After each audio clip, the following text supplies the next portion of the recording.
Muy buenas, damas y caballeros. Pues bueno, tenía mucha curiosidad, se había hablado mucho de estos dos juegos. Lo curioso que no son precisamente la clase de títulos que me inducen a ir corriendo a una tienda, a probarlos, comprobar qué tal están. Bueno, sí, he jugado a varios Call of Duty, me gustan los shooters, los juegos de acción en primera persona, pero quizás soy un poquito más de BioShock por el contexto, la historia así sci-fi, el entorno. Pero bueno, como tantos alumnos me habían comentado sobre estos juegos y había cierta polémica, pues me acerqué a FNAC y bueno, quiero darle las gracias a Javi, el jefe del departamento de gaming de FNAC Sevilla, bueno, que me hace posible pues probar estas cositas y bueno, intentar hablaros un poquito. Con respecto a Battlefield 1, se ha vuelto a lo que son los orígenes. En este caso, en lo que es el modo historia, me voy a centrar bastante en el modo historia.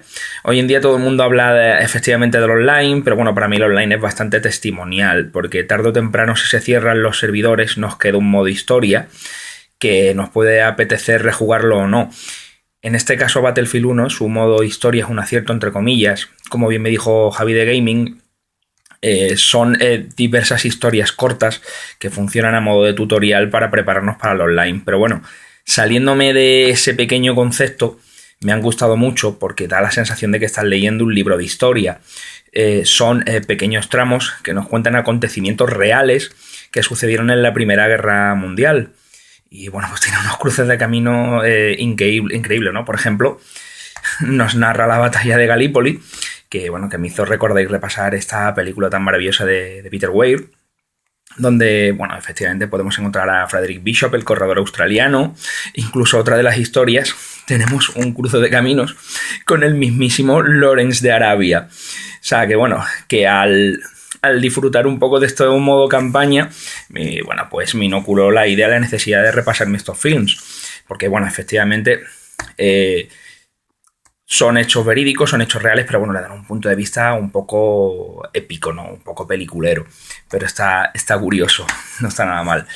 Con respecto a Call of Duty, Infinite Warfare, pues bueno, he de admitir que al principio iba ya con un poco de prejuicio, porque claro, a ver, esto que son hechos históricos que me ha llamado tanto la atención, tal, a ver qué nos ofrece, porque se ha alejado muchísimo del concepto de Call of Duty original. Si bien los otros juegos de Modern Warfare nos hablaba de conflictos futuros, eran relativamente contemporáneos. Aquí ya nos muestra una historia totalmente sci-fi que para mi sorpresa me ha gustado. Pero me ha gustado sobre todo porque se aleja muchísimo de Call of Duty. De hecho, se acerca muchísimo más, atentos a lo que voy a decir, a Battlestar Galactica. Veo muchos elementos sci-fi, pero rozando la space opera.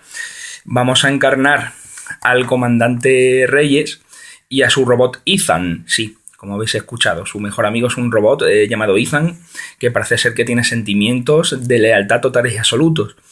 Es un conflicto que va más allá de las estrellas, con un grupo que quiere derrotar y acabar con lo que es la humanidad tal y como la conocemos y esclavizarnos. Es muy curioso, porque realmente yo no estaba viendo una situación de conflicto real como se ha visto en los otros títulos, sino un relato sci-fi donde pilotamos naves espaciales, hay combates más allá de la atmósfera. La verdad que me ha resultado muy curioso, ha sido muy, muy interesante. Son dos juegos muy diferentes, a pesar de que efectivamente son shooters en primera persona, pero este es de rigor histórico y este es una historia sci-fi muy alejada, insisto, de Call of Duty, lo que es el concepto de modo historia. De hecho, tenía muchos giros de guión que me recuerdan muy mucho a Battlestar Galactica, pero me refiero a efectivamente a la versión donde veíamos a James Edward Olmos. Bueno, también he de deciros que si hablamos de juegos bélicos que nos muestren los horrores de la guerra, que tengan un punto de vista realista, siempre me voy a quedar con un modo historia, que tuve, bueno, la suerte de conocer a uno de los diseñadores de niveles, que fue Spec Ops The Line, que sí tiene muchos elementos que me recuerdan a Apocalypse Now, lo que es el descenso total y absoluto a la locura. Vemos una unidad, un comando, que tienen que tener una zona de conflicto con la idea de evacuar a todos los civiles posibles y por otra parte buscar un destacamento que ha desaparecido. Pero para sorpresa de todos, es como si todo el mundo se hubiese vuelto loco y se hubiese organizado una masacre en esa zona que en principio era una zona de lujo residencial, pero vemos como el personaje poco a poco desciende a las tinieblas.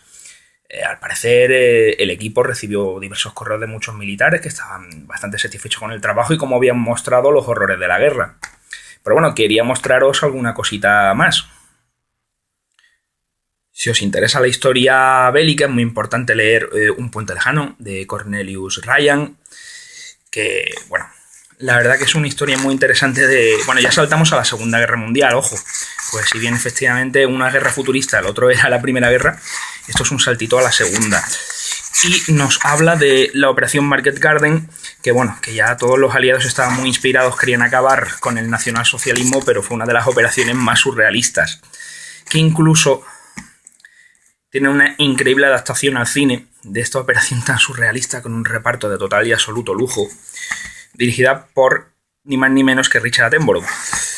Bueno, forma parte de la historia, es un filme espectacular y bueno, efectivamente nos narra un pedacito de lo que es la locura de la guerra y de estas operaciones que no salen bien, y vemos el factor humano épico decadente y una serie de acontecimientos que cambiaron la historia. Pero si queremos volver de nuevo a la Primera Guerra Mundial, sin novedad en el frente, es un film maravilloso cuando los Oscars realmente molaban. Dos Oscar a... Creo concretamente que fue la mejor película y mejor director. Sí, efectivamente, en 1930. Es una película imprescindible con un mensaje total y absolutamente antibelicista. Primera Guerra Mundial, reclutas alemanes que pasan del sensacionalismo, la fe y la esperanza a la desilusión, al miedo, al pánico, la famosa escena del soldado y la mariposa, escenas que nunca olvidaremos que son muy duras.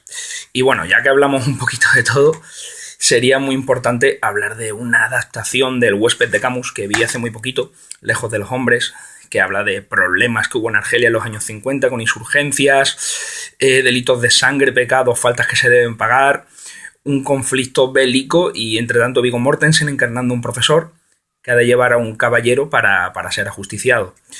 Bueno, pues hemos hablado de un poquito de todo y nada, esto es el tercer acto y hagáis lo que hagáis, pues ya sabéis que disfrutéis muchísimo y os he dado mi pequeña opinión y una ensalada de recomendaciones. Un abrazo muy grande y hasta la próxima.